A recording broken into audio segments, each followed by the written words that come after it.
Hello friends, welcome to Sathya சமையல். இன்றைக்கி நம்ம சத்யா சமையலில் எங்கள் வீட்டு டிஃபன் பாக்ஸ் காம்போஸ் நான் வந்து என்ன பண்ணியிருக்கேன் அப்படின்னு பார்க்கலாம். ஃபஸ்ட் டைம் நம்ம சேனலை பார்க்குறீங்கன்னா மறக்காமல் சப்ஸ்கிரைப் பட்டன் ப்ரெஸ் பண்ணி வச்சுக்கோங்க.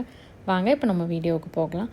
நான் வந்து முந்தின நாள் நைட்டே குக்கர்லேயே வந்து கொண்டக்கடலையே வந்து ஊற வச்சுருக்கேன். வெள்ளை கொண்டக்கடலை சேர்த்துருக்கேன்.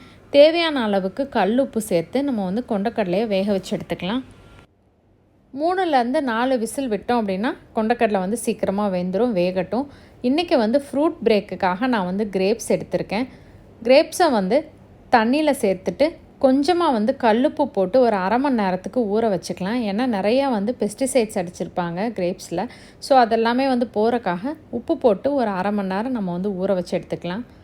இப்போ கல்லுப்பு சேர்த்தாச்சு, ஊறட்டும். கொண்டக்கடலை வந்து 3 விசில் அளவுக்கு வந்து ப்ரெஷர் வந்து நீங்கிடுச்சு. நான் வந்து ரிலீஸ் பண்ணி பார்க்குறேன். பாருங்கள், சூப்பராக வந்து நம்மளுடைய கொண்டக்கடலை வந்து ரெடி ஆயிடுச்சு. குழந்தைங்க வந்து தாளிக்க விருப்பப்பட்டாங்க அப்படின்னா நீங்கள் வந்து தாளித்து கொடுங்க. எங்கள் வீட்டில் ப்ளைனாக சாப்பிடுவாங்க, அதனால நான் தாளிப்பு எதுவும் சேர்க்கலை. நம்ம வந்து கழுவி வச்சுருந்த கிரேப்ஸு, அதுக்கப்புறமா வேக வச்சுருந்த கொண்டக்கடலையை வந்து நான் 2 பாக்ஸுக்கு ஃபில் பண்ணிக்கிறேன். அடுத்ததாக மெயின் பாக்ஸுக்கு நான் இன்றைக்கி வந்து நியூட்டெல்லா ப்ரெட்டு தான் வந்து வைக்கிறேன். நம்ம என்ன தான் வேண்டாம் அப்படின்னு சொன்னாலும் குழந்தைங்கள்லாம் கொண்டு வரும்போது அவங்களுக்குன்னு விருப்பப்பட்ட ஒரு நாள் வந்து நம்மளை ஃபோர்ஸ் பண்ணுவாங்க. ஸோ அன்றைக்கி நம்ம தவிர்க்கவே முடியாது. இன்றைக்கி வந்து ப்ரெட்டும் நியூட்டெல்லா கண்டிப்பாக வேணும்னு சொல்லிட்டாங்க. ஸோ அதுக்காக தான் நான் வாங்கிட்டு வந்திருக்கேன். நான் வந்து நார்மல் ப்ரெட் வாங்கலை, பன் டைப் வந்து ப்ரெட் எடுத்திருக்கேன். ரவுண்டாகவும் கிடைக்கும், இந்த மாதிரி நீளமாகவும் கிடைக்கும். ஸோ இதை வந்து நம்ம 2ஆக கட் பண்ணிக்கலாம். ப்ரெட்டில் வந்து நியூட்டெல்லா ஃபில்லிங் வந்து அப்படியேவும் பண்ணலாம். டோஸ்ட் பண்ணி நம்ம ஃபில் பண்ணோம் அப்படின்னா ரொம்ப டேஸ்ட்டாக இருக்கும். நான் 2 சைடுமே வந்து பட்டர் தடவிக்கிறேன். நம்ம நார்மல் ப்ரெட்டை விட இந்த பன் டைப் வந்து கொஞ்சம் திக்காகவும் சாஃப்டாகவும் இருக்கும். ஸோ அவங்க வந்து பேக் பண்ணி கொண்டு போகும்போது ரொம்ப நேரத்துக்கு வந்து சாப்பிட்றதுக்கு நல்லாயிருக்கும். அதுக்காக தான் நான் இந்த மாதிரி ப்ரெட்டு வந்து எடுத்திருக்கேன். நம்ம வந்து கிரில் பேனில் நான் லைட்டாக வந்து பட்டர் போட்டுக்கிறேன்.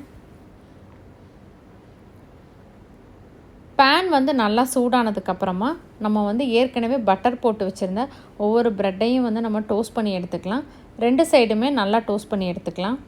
லைட்டாக வந்து அழுத்தி விட்டோம் அப்படின்னா இந்த கிரில் பேனுடைய மார்க்ஸ் வந்து விழுகும். அது பார்க்குறதுக்கு ரொம்ப அழகாக இருக்கும். 2 சைடுமே லைட்டாக வந்து நம்ம அழுத்தி விட்டுக்கலாம். இந்த டிஃபன் பாக்ஸ் காம்போ பார்த்திங்க அப்படின்னா நம்ம வந்து 3/4 மணி நேரத்துக்குள்ளேயே செஞ்சிடலாம். ரொம்ப ரொம்ப ஈஸியான காம்போ தான். 2 பக்கமே இப்போ வந்து ப்ரெட்டு வந்து டோஸ்ட் ஆயிடுச்சு.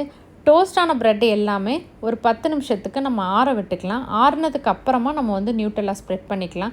ஏன்னா சூடோடு நம்ம நியூட்டெல்லா போட்டோம் அப்படின்னா மெல்ட் ஆகி டிஃபன் பாக்ஸில் வைக்கும்போது டிஃபன் பாக்ஸ் ஃபுல்லாகவே உங்களுக்கு ஒட்டுற மாதிரி இருக்கும். ஸோ ஆறுனதுக்கப்புறம் வச்சுட்டு அதுக்கப்புறமா நம்ம பேக் பண்ணோம் அப்படின்னா நல்லா திக்காக வந்து டிஃபன் பாக்ஸில் ஒட்டாமல் சாப்பிட்றதுக்கும் வந்து நல்லாயிருக்கும்.